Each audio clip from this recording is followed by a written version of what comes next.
What is up, ladies and gentlemen? Steven Osentoski here of Maize n Brew. Welcome to episode 17 here for freshman feature for the class of 2021. School stats, recruitment projection, everything you guys need to know about the true freshman class for Michigan football. Had a poll in the community tab. You guys wanted to see Ikechukwu Iwunnah. I'm probably butchering that. I'm going to call him Ike for the rest of this episode, all right? So let's dive into episode 17 here. Three-star defensive lineman Ike Iwunnah. All right, for his high school, he's out of Texas, Lakeview Centennial High School out of Garland, Texas. He had a shortened season in 2020 due to COVID-19.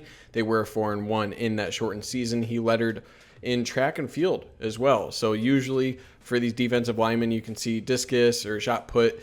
He did discus. He also did triple jump. And looking at his profile, he seemed like he also did the 4x100, which is incredible athleticism for a guy of his size. But triple jump, he was a respectable triple jumper at his high school, which is pretty impressive. He was a two-time all-district player as a defensive lineman junior and senior year, and District 61 sophomore of the year in 2018. No stats for him that I could find, so we'll skip past that. For his metrics, 6'4", 281, so good size there. No 40 shuttle or vertical. I would have liked to see those testing numbers because of that triple jump athleticism, but oh well, we can't have what we always want. His rankings here, Rivals, ESPN 24/7, they agree he's a 3-star. Depends on who you ask. He ranks around 1100 nationally, so middle of the road, 3-star there. Outside the top 100 defensive linemen, if you're looking at 24/7, and probably Rivals. Rivals doesn't give a positional ranking or a state ranking. ESPN has him within the top 100 defensive tackles at 78 and 203 at Texas. 24/7 has him as the 150th best in the state itself. So for his offers, offer list doesn't align with his rankings, right? He had Texas, who had long-term interest in him. Colorado, obviously, he was a commit to Colorado before eventually flipping that to Michigan on National Signing Day. He also had Baylor, Boise State, Missouri, Washington State. So that's a pretty good list for, around 1100 overall ranking. Texas offered in May of 2020, kept contact through the summer and fall. So it seems like a somewhat legit offer. Depends on what you describe as legit and how committable that offer was at the time. But it seems like with the continued interest, it was at least somewhat committable. So for his recruitment, I mentioned Texas. Baylor was another team that was involved throughout his commitment. He committed to the Colorado Buffaloes in January of 2021. He flipped to the Wolverines on National Signing Day after an offer came through in late January. Academics played a huge role here. He's a guy who wants to be an engineer. All schools he seriously considered are pretty solid academically. So my man, being an engineer, that's quite a lofty goal as an athlete as well. So looking into his scouting here, physically intriguing. He's a big guy, excellent length, massive frame, very muscular build already.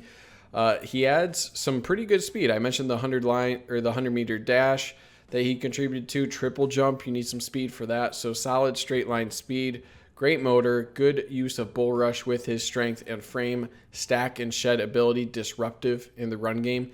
For some improvements, still pretty raw. Consistency and leverage needs to improve. Expand his move set. He kind of relies on that bull rush a little bit more. And balance body control. Sometimes he can get a little bit ahead of himself. His footwork isn't always the best. For me, I liked his leverage for his size at 6'4". I think he does a really good job with leverage. His arm extension stands out to me, really using that frame well. I definitely think he has some work to do. I think his feet can get a little bit out of sync with his upper body. I love his potential on stunts overall. I don't think the ranking meets his potential. I think he is closer than what a lot of scouts think. I think he's, maybe a 2-year project instead of like a 3 or 4-year project. Film. All right, tonight, 8:30 p.m. Eastern, we're going live watching his film. So come hang out, ask any questions. We'll go through about 30 minutes and go through any film that is out there on Ike. For his comp, had a hard time finding a recent 3-star defensive tackle that triple jumped, right? Willie Henry was the most decent comp I could come up with. It's only decent. He was a 2012 defensive tackle out of Ohio, 6'3", 270 out of high school. He was ranked, middle of the road, 3-star, kind of a sleeper type guy, similar to Ike here. Technique was an area of improvement, but he had high athleticism, foot quickness, solid closing speed, was a disruptive player overall, good penetration and motor. He was a multi-sport athlete. Willie Henry played basketball as well as football. He had decent offer list, MAC, and some lower Power 5 offers before Michigan came along. He obviously turned into a pretty great contributor, contributed heavily from his redshirt freshman year and beyond. He became all Big Ten honorable mention in 2015 before he got drafted in the 4th round of the 2016 NFL draft.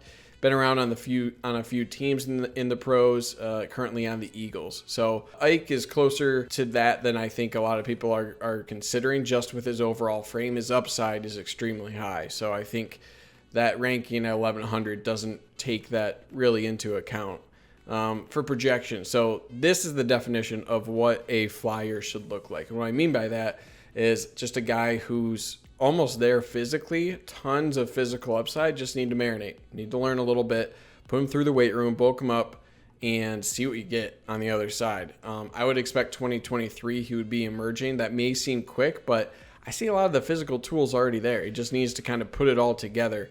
And that takes time, of course, and especially defensive linemen. It takes a couple years, but I think 2023 is when you might start to hear his name knocking at that door. So his physical stature alone, I think, gives him a shot earlier than some may be expecting. So that's all I got. Let me know your thoughts. Do you think he'll be making an impact 2023 sooner, possibly? Who knows? Let me know your thoughts in the comments below. Check out the community tab, Twitter, where I have polls for you guys want to see in upcoming episodes. Again, live stream tonight, 8:30 p.m. Eastern time. Come hang out. We'll talk all things Ike Iwunnah there. And finally, like and subscribe if you like this kind of content. Going to keep it going throughout the summer. Beyond that, thank you for taking the time out of your day to watch this video. Stay safe out there. And as always, go blue.